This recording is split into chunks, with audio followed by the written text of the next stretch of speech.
past few years, we've heard the term free agents and been told we would all need to become one in order to succeed. The recent economic structures have helped to promote this concept as reality. Where do we get the tools to take control of our career path in the present and future? Welcome to The Career Confidante with your host, Marie Zimenoff. Marie and her guest experts are here to provide you with the tools you need to move forward and achieve your career goals. Now, here is Marie Zimenoff. Hello and welcome to the Career Confidante. We're glad you've joined us here today because you're going to get some great insights from one of our guests. And of course, we're always talking about tools that you need to grow your career and succeed in this world of careers where now you are on your own in managing your career. And Shawn, you have been an entrepreneur, but you're also going to be talking about how people can apply these concepts to any kind of career. And I love what you're talking about and the title of your book, because you are talking all about finding meaning in your work. And Shawn is the CEO of Askinosie Chocolate, which I would have to say caught my attention when I saw your business. And you've also been deemed as one of the top 25 best small companies in America. And, I just look forward to hearing more about your book and your thoughts on finding meaning in your work. So thank you for joining us today, Shawn. Well, thank you for having me, Marie. I look forward to our conversation. Yeah, so your book is all about finding meaningful work. And as I said, you've done this as an entrepreneur, and you help people, or you talk about how people can do this as an entrepreneur, but also in our kind of everyday world, our everyday work. And one of the topics that you talk about is sorrow. So tell me a little bit about what sorrow has to do with finding meaningful work. Okay. Let's just jump off the high dive into the depths right here, right now. You're right. And I think a lot of times people, when searching for the next thing, when deciding what career path they're going to take, whether they're going to stay where they are or launch off into something new, work for someone else, or start their own business, the default response is the Google search box, research, books, podcasts, friends, experts. And what I'm encouraging people to do is really go ahead and do that stuff if you need to sort of move through it. But I'm suggesting to not expect everything from that. And what I'd like for people to consider is the sorrow in their own lives. And most people, most professionals, most people have had some kind of heartbreak. And I think, of course, there are people who haven't, and good for them. But I encourage people to explore that and to really do some reflection and meditation on the heartbreak in their own lives, because I believe it can be a genesis point to the most amazing amount of creativity, inspiration, and joy that we could ever experience in this life. Do you have an example from yourself or someone you've worked with, how that thinking about the sorrow or the heartbreak helped them identify meaning? Yes. A quote that I use in the book and talk about a lot is Khalil Gibran, who says that our greatest joy is our sorrow unmasked. And this is true, and it was true for me. And I was a criminal defense lawyer for 20 years before I started this chocolate business. So, but I was on a 5-year path, not knowing at the time it was going to take 5 years. I was still trying cases, still practicing, but really desperately searching for the next path in my life and becoming pretty disillusioned and frustrated with the whole thing. So what I did, sort of unwittingly, unknowingly, but I visited the heartbreak in my own life that had happened. In that case, it was 25 years before, when my dad died of lung cancer when I was 14 years old, which is appropriate for this month, the month of November. We're in National Children's Grief Awareness Month. So anyway, I had never really processed the grief and trauma that brought to me and my family. And so here I am, a lawyer trying cases, winning and making a lot of money, desperately searching for the next path. And I started volunteering in the palliative care department of a local hospital, which is basically hospice in the hospital, but visiting patients who were dying. And so for myself, on Fridays when I was in town, I would just stop in and visit with a list of patients the palliative care team had given me, and they were all over the hospital, but all of them were dying, in some stage of dying. And I would just visit about anything from pie recipes to family to hunting and fishing and whatever they wanted to talk about. But I always ended by asking them if they'd like me to say a prayer for them. And I learned that most people who are dying will take a prayer. So anyway, long story short is, when I did visit with those patients and when I would often touch their hand or their arm while I was praying for them, I found after that experience, many days, that I felt this kind of joy that I'd never really experienced before. And that was putting me kind of in touch, if you will, with this grief that had started 25 years earlier when my dad was very sick and died. And I found that by accessing the heartbreak in my life, by willing to confront it and look at it and make friends with it and talk to it and explore it, and plumb the depths of this heartbreak, that I could, by doing that, I could create some clarity in my life. I could create some space. And the space and clarity for a hard-driving, hard-charging entrepreneur or anyone who prides themselves on their research abilities and abilities to find the answer to every problem, that's exactly what I needed. I needed space. I needed clarity. And that volunteer work and and not just the volunteer work, but accessing the heartbreak in my life is what gave it to me. It was the key that unlocked the door, and then I started this chocolate factory. So that's the best example I can think of. So that ability to kind of stop and pause and figure out what was really important to you then gave you the mental space, if you will, to see where you were going next. Exactly. And the problem was, and I think the problem then and as is now, and it's worse now, is that the distraction in our windshield is just almost overwhelming, because we're presented with what seems to be just this whole plethora of opportunity, and the paradox of choice paralyzes us. And so the internet has done great things for us, but it also has just given us this sense of, well, I can do everything, I can do anything, and we're paralyzed. And so I thought that was the way. I thought just research and talking, and I thought that I would figure it out. But and what happened instead is my anxiety increased. I started experiencing depression, and I thought, well, I'm going to be doing this forever, and I can't do it anymore. What am I going to do? That's a pretty uncomfortable place to be.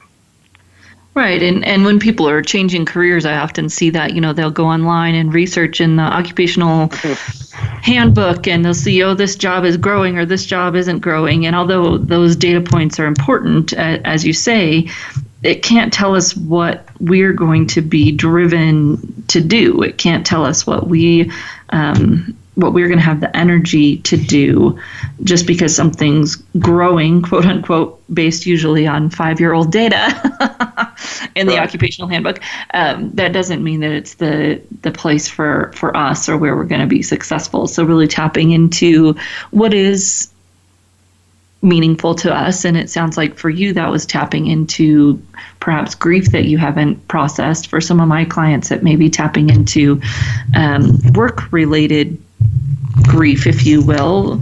So they always saw themselves doing this but never got an opportunity, or they've always been undermined or not appreciated. So there's oftentimes something that they'll have to be processing there, or perhaps some real drive towards a future, which we're going to get to here in a minute, that future problem that they can see themselves solving, or that vision of what they could do in the world, can also be that driving force.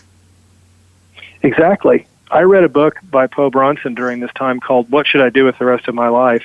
And I remember specifically, I love the book. He's a great writer. I thought there'd be a chapter at the end of that book that was written just for me, that it was in invisible ink or something, but it wasn't there, and that I think, we all know that one of the best exercises we can do in this, especially in the beginning of our search, is sort of make this inventory list of our skill set, our passions, and what the world needs, and see where those points intersect with each other. And that's going to be this kind of Venn diagram of the shaded in area where all of those things overlap. The problem is, at least the problem with a lot of the people that I talk to, and I speak about this all over the country, is that many people, they can identify their skill set and what the world needs, however you want to define world, but it's the passion, that what is really, really inspiring me, what is driving me forward, and that's where people fall down, and often I find, and that's what I'm talking about here. Yeah, that connection to what is motivating me. And just here before we go to our break, part of this that you've worked into your worldview, if you will, is service. And how does service fit into this for you? The service fits in two ways. The first way is I'm encouraging people, entrepreneurs or others who are having trouble locating their passion, either because they never found it or because they found it and lost it, which that can happen. And I'm saying, find someone who needs you. Anybody. And I don't mean on the board of directors. I mean, find people, a group in your neighborhood, your family, whomever that needs you. Roll up your sleeves and start serving them. Gandhi said, if you want to find yourself, lose yourself in the service of others, this is what I'm asking. This is what brings clarity. The second place service comes in for me is I've been doing this chocolate business now for 14 years, and I guess you could call it service, but we don't. I try not to put it in a silo of service in my company, but, we work with cocoa farmers all over the world. We drill water wells. We have a school lunch program for malnourished children in Tanzania and the Philippines. We're a very small company of only 17 people, but I take local high school students to Tanzania every other summer to meet cocoa farmers. So we have all of these things, but they're not, I could see where one would categorize them as service, but I like to sort of mix it all in with everything that we do in our business. It's all just jumbled in together.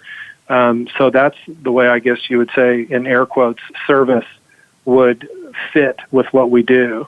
It's part of who we are. Yeah, that's awesome. We're going to talk a little bit more about that when we get back, and how you and your clients, for my listeners who are also in the helping professions, how you can help your clients find meaningful work. We'll be right back in just a few minutes.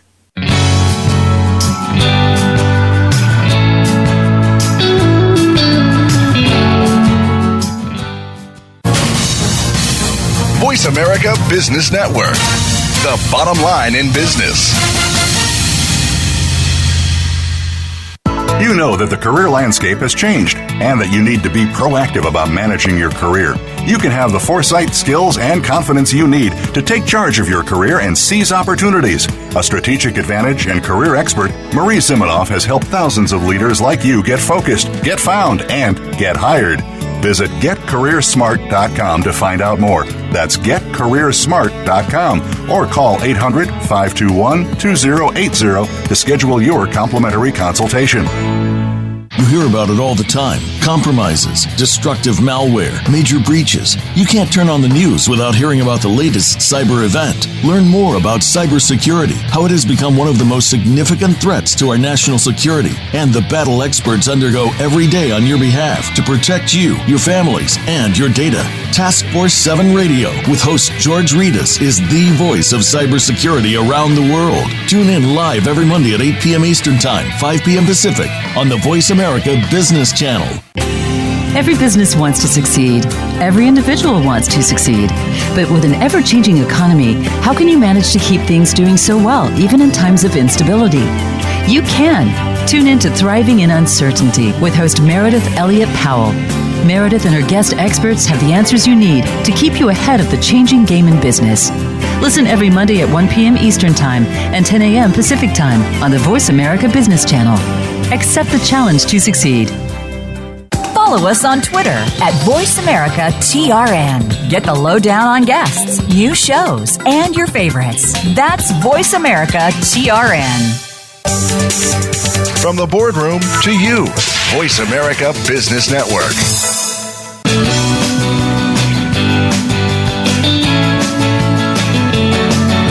You are tuned in to The Career Confidante with Marie Zimenoff. If you have a question or comment for Marie or her guest today, please call 1-866-472-5790. That's 1-866-472-5790. You may also send an email to marie@astrategicadvantage.com. Now, back to The Career Confidante. Welcome back to The Career Confidante. Today we're talking with Shawn about how you can find more meaningful work.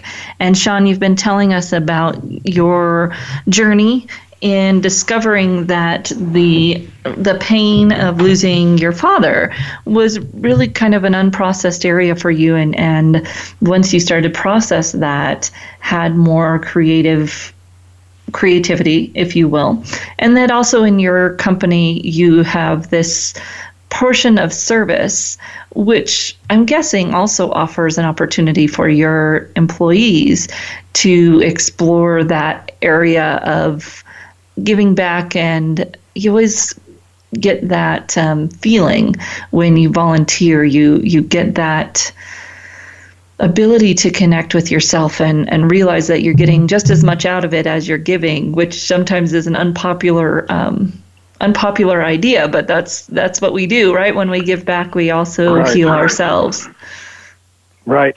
In fact, sometimes we feel even more guilty because we get more out of it, not as much. We get more out of it. That's why one of the things that I write about that I think is even deeper than giving back and deeper than service, and that is when you are working with someone else who needs you, you find that you can reach this place of mutuality where I'm not the service provider giving service to the service recipient. I'm standing shoulder to shoulder with them, and we are each other. And that's where we find that we can exercise our compassion muscle. And when we exercise compassion and kindness, I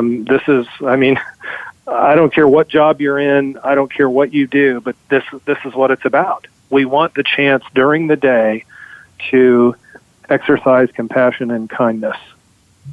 Yeah. And then you have this concept, too, of reverse scale. So tell me a little bit about that. The North American culture tells us business people that in order to have value, our idea, our venture must be able to scale. And our friends want to know if our project can scale because that means we'll be rich. And chambers of commerce want to know if our business or idea will scale because it means more jobs. Investors want to know because it's more money to them. And banks, everybody wants to know. And so we've just been conditioned over time to think that our ideas, in order to have value, must be able to scale and scale quickly. And I'm challenging that notion. And I'm saying, wait a minute. Is it possible that your great idea could have amazing value if it only affects one or two people or three people, or maybe only even you, yourself? And that's what I want people. Of course, scale is important and necessary in areas of human relief and famine and disaster relief and those things, of course. But I'm saying in the everyday world of business, and the reason for this, and our company is only 17 people, as I said, but it's tough to find yourself when you're distanced from others. And so what I'm asking of myself every day is, can I push back against that? Can I resist that notion of scale? And how do I do that? I do it by developing a discipline and a practice of trying to stay tethered to the thing that drew me to this business in the first place. And so what that would look like in everyday world is I don't delegate relationships with cocoa farmers. I go myself. In January, when I go to the Philippines, it'll be my 45th trip since I started this business to meet with cocoa farmers around the world. And I mean, it takes me 50 hours to get where I'm going in the Philippines and 60 hours to get where I'm going in Tanzania. So I've done this a lot. I could delegate that, but I have the chance to deepen relationships when I do that. And so reverse scale is saying, instead of delegating and supervising and writing checks and looking for the person who's going to replace the person who's now doing what I'm doing, is I want to focus on right now. This is it. This chocolate bar, this employee, this farmer in the present moment, that I can't pass the buck to a future me with more scale. It's right here, right now, and that's it. That's what reverse scale is. Interesting. Well, and even your award there with Forbes, the small business, there's a movement, right, towards small businesses doing small well instead of everyone pushing to be a big business. It's kind of like thinking, well, everybody's going to be the A employee. That doesn't work, right? A bell curve says that we can't all be above average. And some of us are going to have small businesses, or some of us are going to be individual contributors for our entire career. And instead of minimizing that, how can we be the best that we can be in that role that we choose, or in that company size that we choose, et cetera? Right. Thank you for pointing that out, because what study after study has shown is that the joy that we find in the workplace isn't from the title of our job. It's the attitude that we bring to the task. That is where we're able to connect with joy and meaningful work, no matter where we work. And it goes back to what I was saying earlier. When we have the opportunity to express compassion at work, to be kind at work, when we have the chance to deepen human relationships with, and this doesn't have to be a big deal, and it's not necessarily coworkers. It could be people in the supply chain, customers, any of those things. It just gives us a chance to have a better day and a more meaningful day than if the only thing that I'm worried about is how fast I'm going to push this gross revenue number so I can meet some investor expectation. I mean, man, that's a tough life, and it will eventually wear you down. Well, and some of that depends on our personality and our motivation, right? And being in touch with that is what's important. There might be some people who are just that stereotypical salesperson, CEO, and that is what they thrive on, and that's great for them. But if we're not that person, if that's not our motivation, if that's not our personality, and we push ourselves to be that, then we're going to be burned out, unhappy, because we're constantly trying to be something that we're not really. Well, and I think one of the jobs as an employer, as an entrepreneur, is to watch that salesperson that you just described. And I think it's our obligation to be able to see ahead of that arc a little bit, because eventually even that person is going to need to have some kind of human connection, because we may not need it in a part of our career. Maybe it's our 20s or our 30s or whatever, but eventually we're going to need it. And I'm not saying that it has to be at work, but I'm saying one of the things that I want to do as an employer and working with the people that I work with is be engaged with them so that I can, in some sense, the best I can, forecast what they might need coming up so that we can have it available to them and so that they'll be engaged. We all know that, Gallup tells us that 2/3 of the American workforce is disengaged. 55% of executives aren't engaged at work. And this isn't new. This has been going on for almost 2 decades. So we have to really be careful and watch out, especially as business owners and employers, that we're giving opportunities to employees that just give them a chance to have a meaningful day. And you're right, there are some people who they want to sell the next thing, and we have some here, thank goodness. who want to sell chocolate. Right. But I also want to our values to work with students. Yeah, and as you point out, our values shift. So you could have someone that's really wants to travel and push, and then they have kids and they want something different. And that's one of the most challenging things about career work is that values, they motivate us, they push us, they define whether we're happy or not, and they are the most changeable thing in our careers. Our personality will stay the same, our skills, they grow, but they evolve fairly linearly in most times. But our values really peak and valley and shift, and what we're looking for out of work shifts. So kudos to you as a leader to pay attention to that, and you have to stay connected to your people so that you can be clued in when their values are shifting. Yeah. Well, don't take me wrong. I'm not perfect at it, but at least I'm aware of the need, for sure. All right, so we only have a few minutes left, but I have to ask this question. What is Chocolate University? Because I'm pretty sure that you should sign me up. Well, Chocolate University is a program we started when we started the company to engage the kids in the neighborhood of our factory. We are in a sort of impoverished neighborhood, if you will, and so we wanted to engage the kids in the elementary school nearby of two things. One, that business can be a force for good in the world, and two, that there's a world beyond Springfield, Missouri. And so we've had this program. The kids come here, we go there. It's a back-and-forth relationship. And then we have a middle school program, a summer school program, a high school program, like I mentioned earlier, where we take local high school students to Tanzania.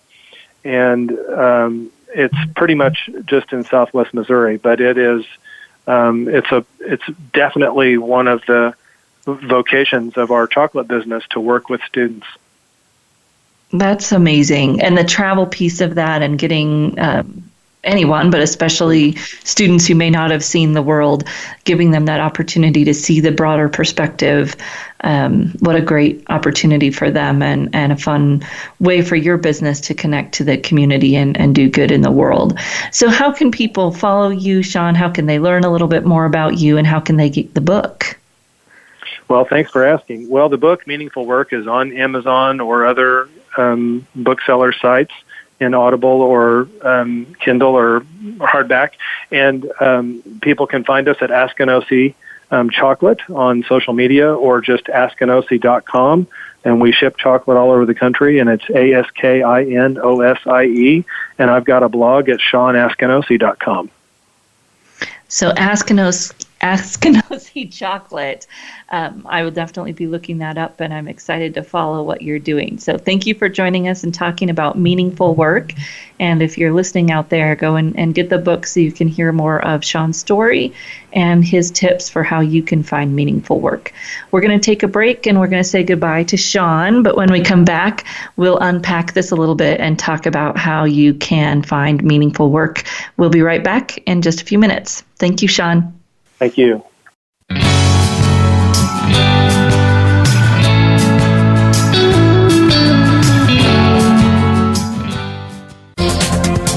The business community's first choice in Internet Talk Radio. Voice America Business Network. You know that the career landscape has changed and that you need to be proactive about managing your career. You can have the foresight, skills, and confidence you need to take charge of your career and seize opportunities. A strategic advantage and career expert, Marie Zimenoff has helped thousands of leaders like you get focused, get found, and get hired. Visit getcareersmart.com to find out more. That's getcareersmart.com or call 800-521-2080 to schedule your complimentary consultation.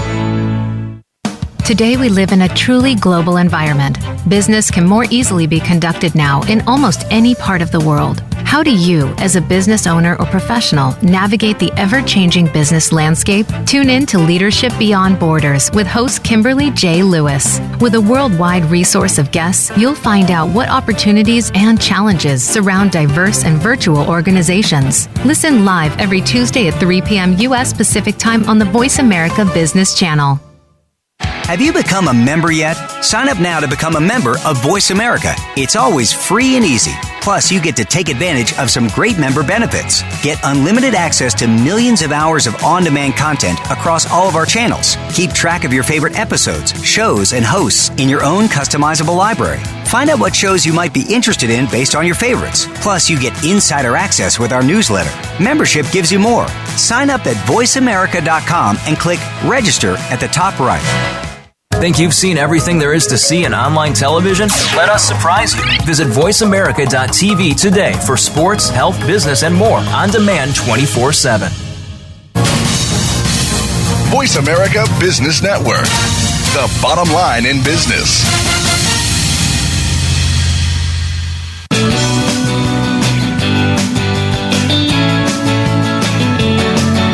You are tuned in to The Career Confidante with Marie Zimenoff. If you have a question or comment for Marie or her guest today, please call 1-866-472-5790. That's 1-866-472-5790. You may also send an email to marie@astrategicadvantage.com. Now, back to The Career Confidante. Welcome back to the Career Confidante. Today we were talking with Shawn Askinosie about how you can find meaningful work. And of course, Shawn runs a chocolate company and excellent philosophy that he has around reverse scaling, being comfortable with where you are and really knowing what motivates you and not being afraid to stay in that role, which I think, as he and I were discussing, sometimes we get pressure to grow bigger, have a bigger business, advance in your career. And sometimes that's great. That fits with what we want. It fits with our skills and our motivations. And sometimes it doesn't. And it can take a lot of courage to know what you want, know what you do, know who you are, and say, no, this is where my sweet spot is. This is what I love to do. And Shawn's example of that he travels and talks to his cocoa growers himself instead of delegating that, it really comes down to understanding our own motivations. And meaning is that connection between what drives us and the work that we do. The faulty thinking that I would hear from clients a lot was that if they could find a job within a nonprofit, somehow that would make their work meaningful. And nothing externally is going to make our work meaningful. At least in what I've seen, it's that internal opportunity to really know our values, to know what our motivations are, and then to connect that to our work. And Shawn's doing it in a chocolate company. It has, it would not have an inherent piece of giving back to the community if that wasn't something he brought to the company, he brought to his work. This idea of going out and looking for meaning or looking for purpose can click for some people, and the idea of passion, as he was talking about it, for him, it came through volunteer work and the opportunity to maybe volunteer in an area where he had not healed. And that helped him make the connection, right? It helped him figure out what he wanted to do and how he wanted to move forward. However, he creates meaning every day in his work. He creates purpose every day in his work by understanding what he values, which is the relationships, the connections to others, and the service to the community. That's his values. Doesn't have to be all of our values, and that's okay. You probably heard me tell this story before when I was working with a younger gentleman, probably mid-20s, mid to late 20s, and he wanted to find a new type of job. He was in appraising, and it was up and down. It wasn't steady. And a lot of his family was saying, you'd be great in HR. You'd be great as a teacher. he and I went through some values exercises. What did he value? What did he need out of work? What was he looking for out of work? And a lot of it had to do with money. He wanted to make a certain amount of money to be able to buy a house, propose to his girlfriend, right? He was looking for stability and some level of earnings that would provide him with that stability. Now, I could argue with him and say earnings aren't going to matter. You're going to feel so much better if you're giving back to the community or if you're helping people. Don't you want to help people? Everybody wants to help people. You should be a teacher. Well, the reality of being a teacher and the reality in his life were not going to match, right? It wasn't going to feel like he was helping people if he wasn't able to get the stability that he wanted in his life. Now, the either or kind of idea is a lot of times a problem because, of course, it doesn't have to be either or. How could he help people, teach, do the things that made his family see him in those roles while still having the stability that he wanted in his life? And after talking to some of his friends and his parents and brainstorming, he came up with the idea that he wanted to go into the tech side of hospitals, the healthcare, the tech side of healthcare. And he was going to be a technical person in healthcare. And that was right as the whole idea of centralized technology for healthcare systems was coming about. And he was going to go back and get his master's to be a healthcare tech person. I know there's a more technical term for that, but it's not coming right now. So that's what he was going to do. And it was this idea of, okay, yeah, I do want to help people. I like working with people, but I need this other piece of my values met within a career. If we ignore that, or if we as career professionals try to coach someone to ignore it, it's usually not going to work out well. Because our values, what we need out of work is what we need out of work. And it does shift, it does change. We have to stay in touch with that. And we can't ignore what it is that we need out of work right now. We have to find a way to get what we're looking for out of work, or we're not going to be happy.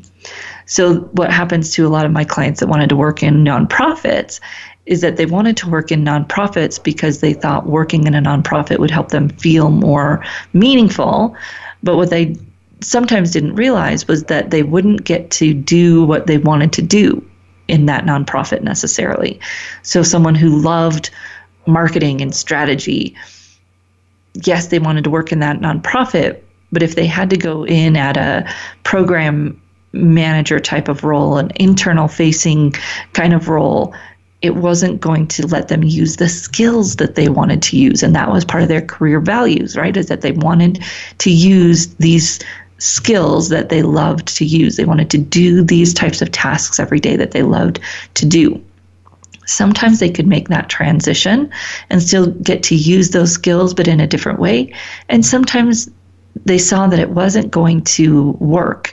That, yeah, they might be working in a place where people were making the kind of difference they wanted to make, but that it wouldn't be the type of work they wanted to do day in and day out, and therefore they would be unhappy. So then we started looking for the or solution. How could they use the skills they wanted to use, do the things they wanted to do, use the intellectual capital that they wanted to use, and still have that feeling of contributing in some way.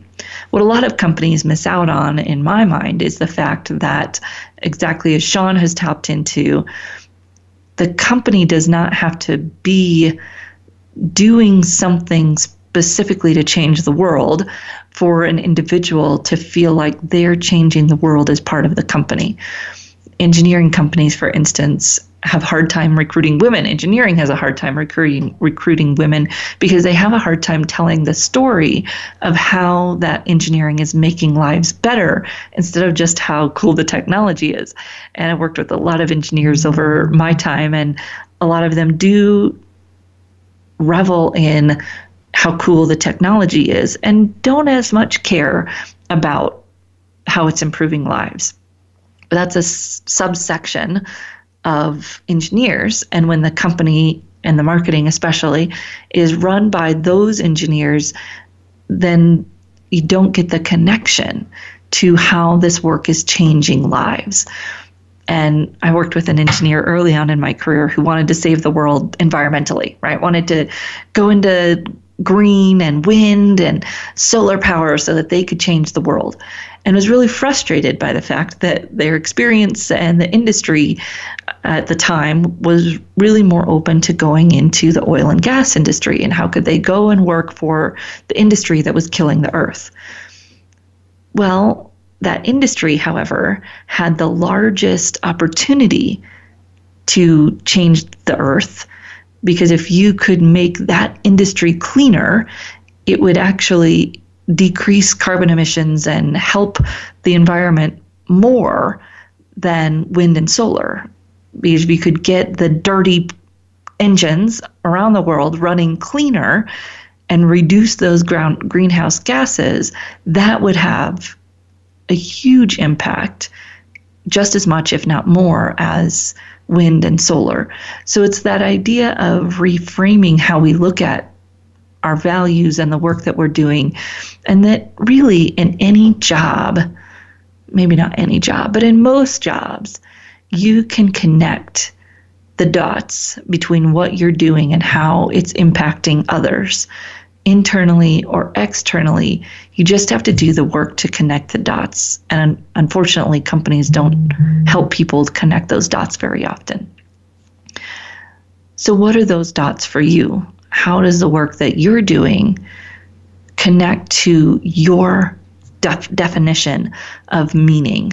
Whether that's the tasks that you get to do and the skills that you get to use, the strengths that you bring to the work you do every day that help you shine, or fulfilling the values that you need to be fulfilling right now in your life.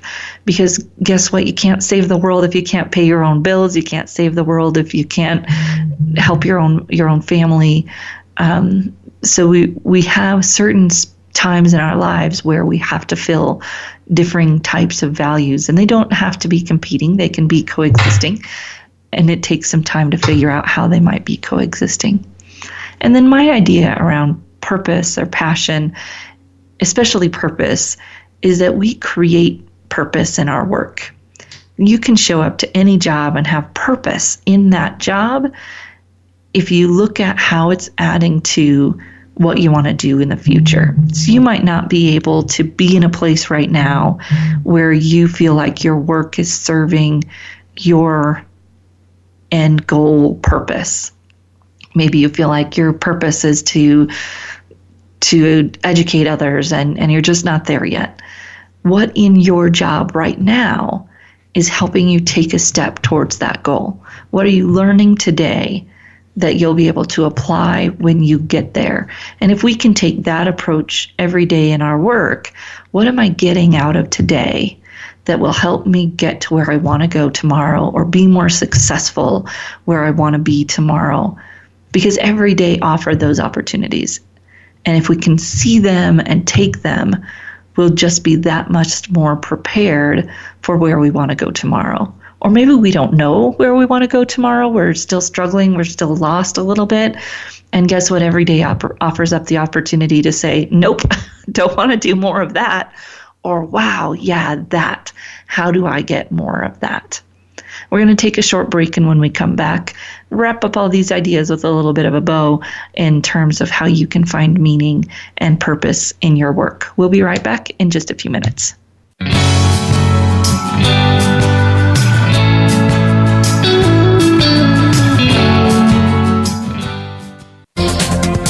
The business community's first choice in Internet Talk Radio. Voice America Business Network. You know that the career landscape has changed and that you need to be proactive about managing your career. You can have the foresight, skills, and confidence you need to take charge of your career and seize opportunities. A strategic advantage and career expert, Marie Zimenoff has helped thousands of leaders like you get focused, get found, and get hired. Visit getcareersmart.com to find out more.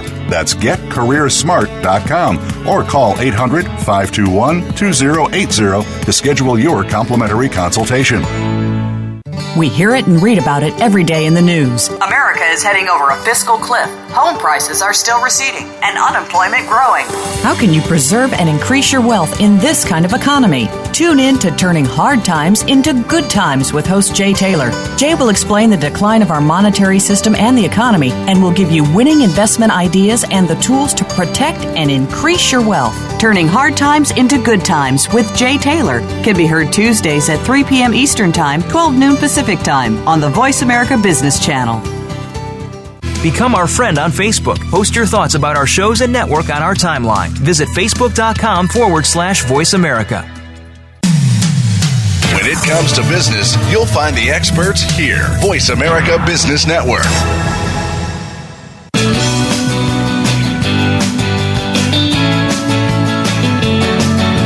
You are tuned in to The Career Confidante with Marie Zimenoff.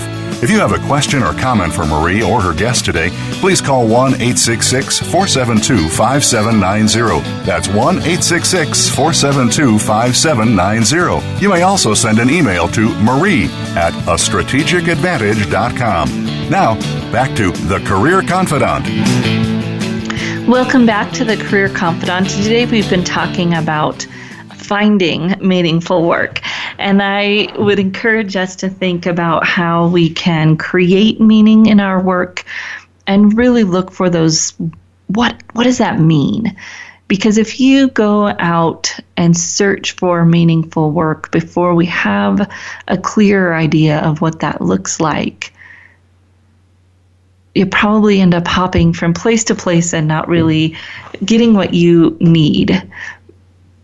And when we think about what meaning looks like and how we're going to define that, Shawn shared his story of losing his dad at a young age and realizing that he never quite processed it or grieved it, and went to a volunteer opportunity where he could connect, where he could have those conversations with people. And in that space, gave himself an opportunity to look at what's next. And the idea of sorrow or heartache or heartbreak, or maybe the missing piece, right? What has always felt like it's missing, that can be a great opportunity to explore that gap, explore that opportunity. When is it that you felt like you were missing something or had that gap? And how could you explore that? And what might that look like? For some of my clients, that's been a place where they've never felt recognized, especially a lot of women in the workplace haven't felt recognized, haven't felt like they had the opportunity to utilize skills that they know they have. And how could you seek out an opportunity to do that? And maybe even a volunteer opportunity to do that, where outside of your space, getting new people to see you in a new way so that you can have an opportunity to really exercise those skills. And sometimes it's more of a vision of the future that maybe we're not sure how to realize, or skills that we really know we want to use, but we can't figure out how to plug them in. And volunteering or serving can be an excellent way to explore those skills as well, in a little bit safer space, if you will. So when I first joined Rotary International, I was 26 years old. And a lot of my peers, if you will, at that age, weren't joining Rotary. They were joining Rotaract. And people said, well, you don't want to join Rotaract. I said, no, I don't want to be around a bunch of peers my own age. I want to join Rotary because it gives me an opportunity to interact with people who are more experienced than I am, who have been leaders for a long time. And I can see that that's where I want to go, right? I want to be a leader. I want to be an entrepreneur. I want to be where they are 30 years from now. And in fact, I told my mentor in Rotary that one day that, Diane, I want to be where you are in 30 years. And she said, Marie, if it takes you 30 years to get where I am, Rotary is not doing their job, which was just a great compliment, right? That she had taken a long time to figure out where she wanted to go in Rotary or to get there or whatever, then I could see where I wanted to go. And so I took that opportunity to volunteer. And with Rotary, you have a lot of opportunities to volunteer locally, community service, international service. But I knew that what I wanted out of the experience was to get those leadership skills, to get the opportunity to train and use the skills that I didn't quite have an outlet for in my work or in my business at that point. And so I started training for the Rotary Leadership Institute. And I got to go all over the U.S. and the region training for the Rotary Leadership Institute. And it gave me an opportunity to try those skills in a safe place while being mentored for free, right? It just gave me so much that I never could have imagined. And it was all in this space of service. And for me, it wasn't service directly to the community all the time, although I did get opportunities to do that with Rotary, but it was service to the system. And that fed my soul because I'm a systems thinker. And at that point in my business, I was doing more one-on-one work. And so this gave me an outlet for that systematic impact, to see the Rotary leaders who'd get just a few little leadership skills from the day-long training that I was doing with them along with others.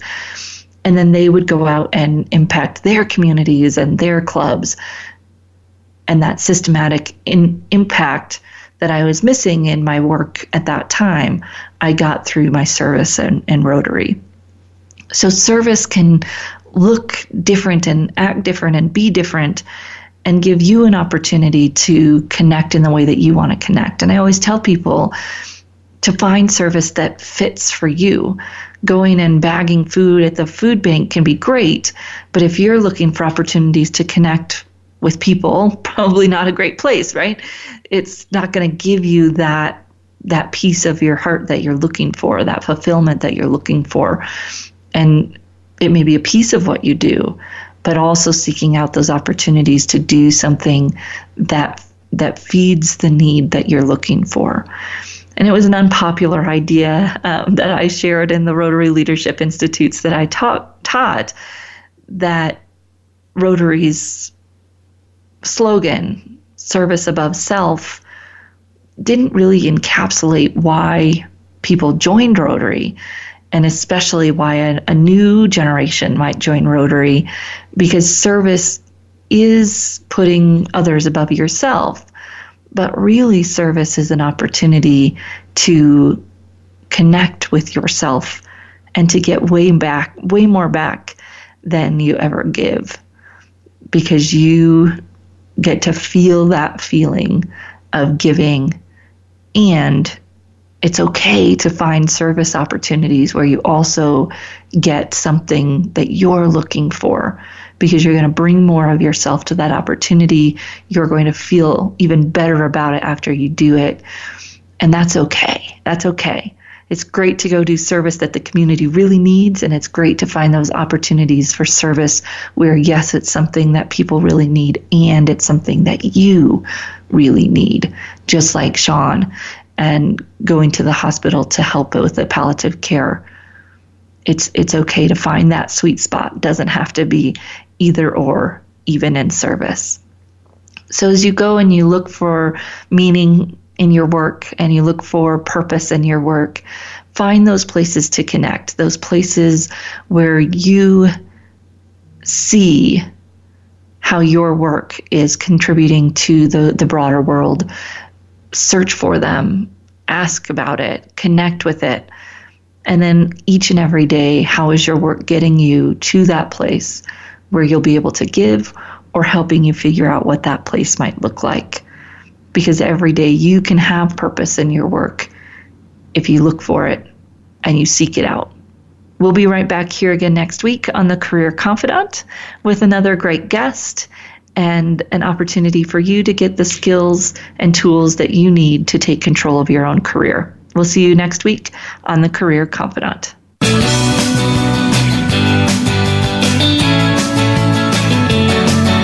Thank you for listening to The Career Confidante. Marie Zimenoff will return again with another terrific guest next Monday at 6 p.m. Eastern Time, 3 p.m. Pacific on the Voice America Business Channel. Be sure to join us then.